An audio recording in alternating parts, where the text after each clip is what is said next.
Good morning everyone. তো তোমরা সবাই কেমন আছো? আশা করছি ভালো আছো, আমিও বেশ ভালো আছি। তো আজকে দিনটা হলো রবিবার আর ব্লগটা এখান থেকে স্টার্ট করছি। তো আজকে অনেক কাজবাজ আছে, মানে মেয়ের তো স্কুল ছুটি আছে, ওইদিকে হাজব্যান্ড কাজে চলে গেছে।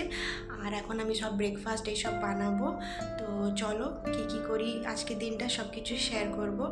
আর তোমরা আমার সাথে অবশ্যই থেকো। আর এই পিছনে ফটোটা দেখতে পাচ্ছ, এটা আমাদের বিয়ের ফটো। তো চলো তোমাদের ব্যাক ক্যামেরাতে দেখাই।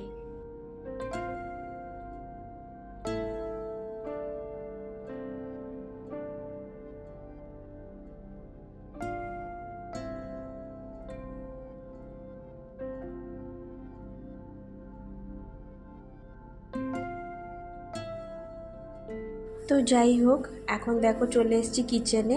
তো এই কন্টেনারগুলো আজকে ধুইব, যেহেতু আজকে রবিবার একটু হাতে সময় আছে।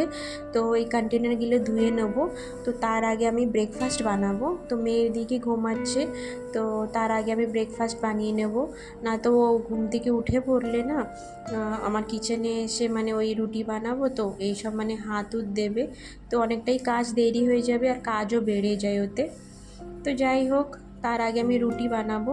তো দেখো ফ্রিজে দুধ রেখেছিলাম, তো সেটাই বের করে রেখেছি। কিছুক্ষণ রাখার পরে আবার ওটাকে জাল দিয়ে নেবো।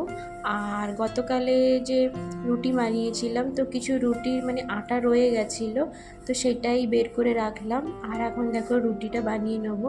তো প্রত্যেক দিনই আমি ব্রেকফাস্টে রুটি খাই, তার কারণ রুটিটাই ভালো লাগে। আর কোনো সময় ওই দোসা খেলে খাই, না তো ব্রেড খুবই কম খাই, ভালো লাগে না ব্রেড আমার। আর ব্রেড খেলে ওই ডিম টোস্টটা বানিয়েই খাই, হ্যাঁ, না তো খাই না। তো দেখো এদিকে রুটিটা বানিয়ে নিচ্ছি। আর ভাত তো খেতে একটুও ভালো লাগে না, মানে 3 বেলা ভাত তো খেতে ইচ্ছা করে না। তো তাই আমি রুটিটাই সকালবেলা খাই। তো এইখানে রুটিটা বানিয়ে নিচ্ছি। তো যাই হোক, দেখো ওইদিকে রুটিটা বানানো হয়ে গেছে আর দুধটাও ভালো করে ফুটিয়ে নিয়েছি। আর এখন এখানেই যে রুটি বানিয়েছিলাম ওই জায়গাটা ভালো করে এখন মুছে নেব। তো আমি রুটি তো এই কিচেন কাউন্টারেই বানাই, খুবই সুবিধা হয় আমার বানাতে। আর এই জায়গাটা মানে খুব একটা মানে ভিজে কাপড় দিয়ে একটু ভালো করে ডলা দিলেই সব উঠে যায়। তো যাই হোক, এদিকে ভালো করে মুছে নেওয়ার পরে আর সব রুটি খাওয়ার মানে এগুলো এখানে রেডি করে রাখবো, তারপরে মেয়েকে ঘুম থেকে তুলবো। তো দেখো মেয়েকে ওইদিকে ঘুম থেকে উঠিয়ে দিয়েছি আর ওকে ব্রাশ দিয়েছি ব্রাশ করার জন্যে। তো প্রত্যেক দিন তো ও মানে খুব তাড়াতাড়ি ওঠে, মানে ওই ওয়ার্কিং ডেতে স্কুল থাকে, তো তো খুব তাড়াতাড়ি ওঠে, ওই 6:30 পৌনে 7 নাগাদ ওকে ঘুম থেকে ওঠাতে হয়। তার কারণ আমাদের এইখানে স্কুল খুব তাড়াতাড়ি, মানে ওই 7:30 পৌনে 8 ঘর থেকে বেরিয়ে যেতে হয়। 8:15 এরকম, মানে 8:10 থেকে 8:15 মধ্যে স্কুলে পৌঁছে যেতে হবে। তো তাই খুব তাড়াতাড়ি ঘুম থেকে ওঠে। তো আজকের দিনটা রবিবার, তো একটু মানে ঘুমাতে দিয়েছি। তো যাই হোক, ওইদিকে ঘুম থেকে উঠে গেছে। আর দেখো ব্রেকফাস্টও করিয়ে দিয়েছি। তো এখন প্রায় এই 11টা নাগাদ বাজে। তো ওকে ঘুম থেকে উঠিয়েও দিয়েছি, মানে ব্রাশ করিয়ে সব কিছু ফ্রেশ করিয়ে ওকে ব্রেকফাস্টও করে নিলাম আমরা। আর ব্রেকফাস্ট করে নিয়েছি, তো এখানে ললিপপ খাবে বলছিল, তো ওই ললিপপটা দিয়েছি। তো যাই হোক, দেখো এইদিকে এখন আমি দুপুরে রান্না করতে চলে এসেছি। তো আজকের নোটের শাকটা বানাবো, মানে লাল নোটের শাক। তো এই শাকটা বানিয়ে নেওয়ার পরে তারপরে মাছ বসিয়ে দেবো। তো মাছ আজকের আমি ওই ইলিশ মাছ বানাবো। তো মানে কি বলবো, অনেক দিন পরে, মানে অনেক দিন বলতে এই বছরে মনে হয় এই প্রথম ইলিশ মাছ খাবো।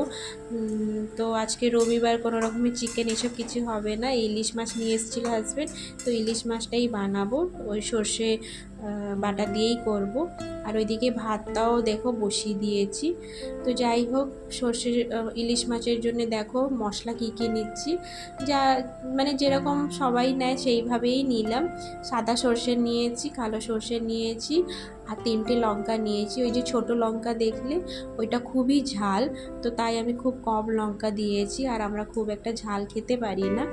তো যাই হোক, তারপরে অল্প লবণ দিয়েছি আর সামান্য জল দিয়েছি। তো এখন এই পেস্টটা করে নেব। তো দেখো এদিকে শাক ভাজাটাও হয়ে গেছে আর এদিকে ভাতটাও প্রায় ফুটে গেছে। তো এখন মাছটা রান্না করে নেব। তো দেখো মাছটা এখানে বসিয়ে দিচ্ছি, মানে ভাজা করে নেবো, খুবই হালকা করে ভাজা করব। তো এই বছরে না মানে এই প্রথমেই ইলিশ মাছ খাচ্ছি, তার কারণ আমাদের এইখানে ইলিশ মাছ প্রচুর দাম। মানে কলকাতায় যদি ওটা 1000-1500 হয়, এখানে 2000 কিংবা 2500 হয়ে যাবে এরকম। তো এত দাম দিয়ে মানে মাছ এত ঘন ঘন খাওয়া যায় না। তো যাই হোক, বাইরে আছি তো মানে এই মাছ উছ খেতে, মানে ইলিশ মাছ খেতে একটু মানে ভাবি মানে এত দাম দিয়ে ইলিশ মাছ নেবো, তার থেকে ভালো মাটন নিয়ে আসা। তো তাই খুব একটা ইলিশ মাছ খাওয়া হয় না। তো আর মাটন খেতে তো মানে খুবই ভালো লাগে। তো দেখো এইদিকে মাছগুলো ভেজে নিচ্ছি। তো অনেক হালকা করে মাছটা ভাজবো। তবে মাছটা ভেজে নেওয়ার পরে ওইদিকে সর্ষে ইলিশটা বসিয়ে দেবো।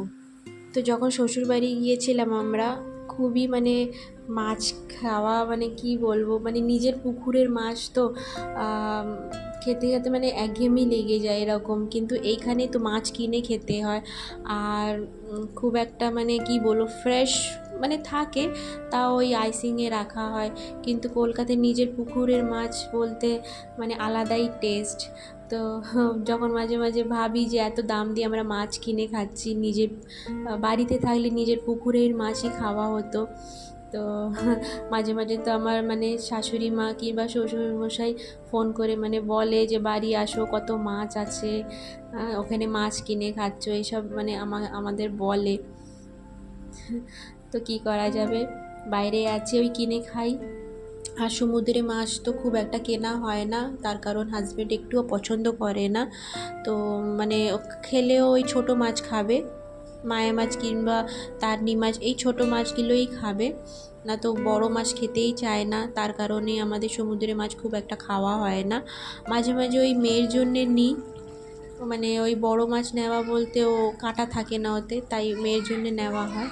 কিন্তু ছোট মাছ তো মানে হাজব্যান্ড পছন্দ করে, তো তাই খুব একটা আনা হয় না।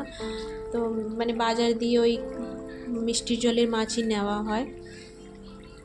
যাই হোক, এইদিকে দেখো কথা বলতে বলতে রান্নাও হয়ে গেছে, মাছের ঝালটা হয়ে গেছে, মানে সর্ষে মাছ, সর্ষে ইলিশ। তো লাস্টে দেখো এইদিকে সর্ষে তেল দিয়ে দিলাম। যেরকম সবাই বানায় সেই রকমই বানিয়েছি, কিছু স্পেশাল বানাইনি, তাই কোনো রকমে আমি এক্সপ্লেন করে শেয়ার করিয়ে নিই। তো যাই হোক, এইদিকে দেখো এখন মানে ওইদিকে রান্নাবান্না তো হয়ে গেছে, আর কিচেন কাউন্টারগুলো ভালো করে মুছে নিয়েছি। তো এইদিকে দেখো এখন এই কন্টেনারগুলো ভালো করে না মুছে নেব, যেহেতু প্রত্যেক দিন রান্না হয় তো ওই তেল ছিটে ছিটে মানে এক রকমের মানে ওই কন্টেনারের যে মানে ক্যাপগুলো আছে ওইগুলোতে খুবই মানে এক রকমের তেল তেল ছিটে থাকে। তো ওইগুলোই হালকা খুব মানে ভিজে কাপড় দিয়ে হালকা হাতেই মুছে নেব। আর এদিকে মুছে নেওয়ার পরে ওইদিকে স্নান করতে চলে যাব। তো এদিকে প্রথমে সবগুলো ভালো করে পরিষ্কার করে নিচ্ছি, আর সবগুলো নামিয়ে নিয়েছি, এখন ভালো করে পরিষ্কার করে নেব। আর আজকে তো সানডে, তো সানডের দিনটা একটু টাইম পেয়েছি তাই পরিষ্কার করে নিচ্ছি। তো চলো সবগুলো ভালো করে মুছে নিয়ে পরিষ্কার করে আবার গুছিয়ে রাখবো।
তো দেখো এদিকে সব ভালো করে মুছে নিয়ে পরিষ্কার করে এখন সব জায়গার মতন ভালো করে গুছিয়ে নিয়েছি।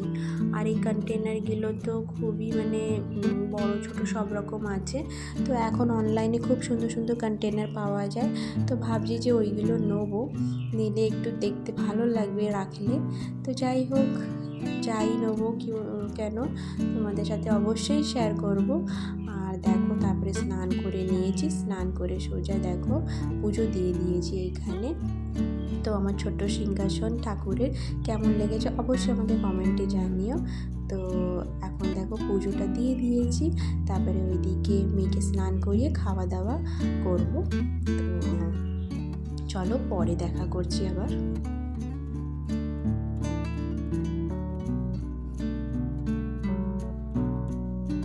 তো দেখো এখন বিকেলবেলা তোমাদের সাথে দেখা করছি।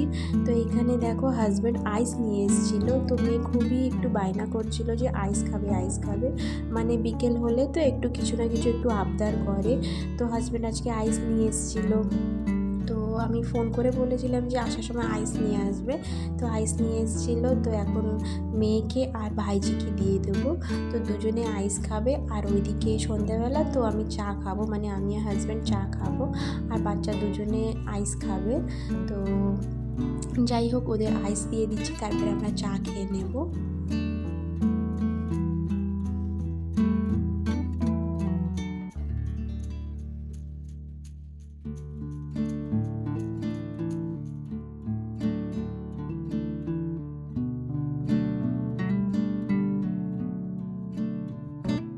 তো যাই হোক দেখো হাজব্যান্ড কিছু বাজার নিয়ে এসেছিলো। তো এখানে 2 রকম শাক নিয়ে এসেছে আর সার্ফ নিয়ে এসেছিলো।